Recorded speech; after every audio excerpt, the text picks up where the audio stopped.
En rentrant du collège, Bruno a quelques devoirs à faire.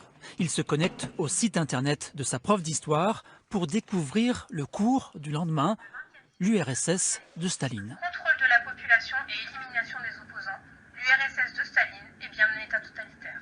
Sa prof a enregistré une vidéo de 5 minutes, c'est la base du cours. Bruno doit répondre à quelques questions pour prouver qu'il l'a bien vu. Pour pouvoir bien répondre aux questions, il faut regarder au moins la vidéo une deuxième fois quand on ne comprend pas des questions. Le cours à la maison, les exercices à l'école, c'est donc le principe de la classe inversée. Le lendemain donc, le cours commence par un débriefing de la vidéo. Staline, il arrive au pouvoir. On a dit qu'il essaie de moderniser le pays. Concrètement, qu'est-ce qu'il fait? Il réorganise la production agricole. Il veut faire de l'URSS une grande puissance économique.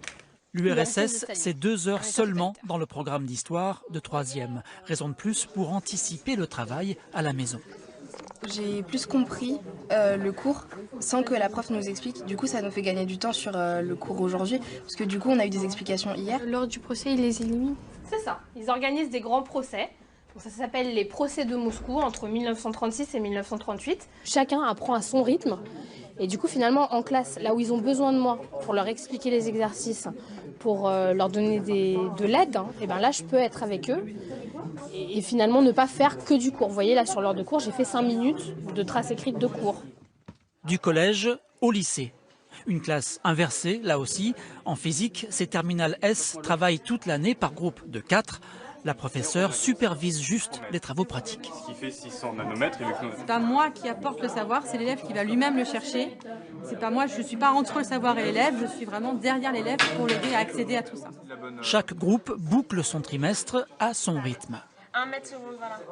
On fait le cours nous-mêmes, donc c'est vachement mieux dans le sens où on apprend par nous-mêmes. Si par exemple on a envie de faire un exercice ou on fait un TP, on peut le travailler par chez nous parce qu'on a le cours à l'avance, on n'a pas besoin d'attendre le professeur, mais si on a une question à lui poser ou si on a une correction à faire, il nous la fera. Relation à retenir car vous devrez l'utiliser. Là encore, des leçons vidéo faites par l'enseignante, un support consultable à tout moment.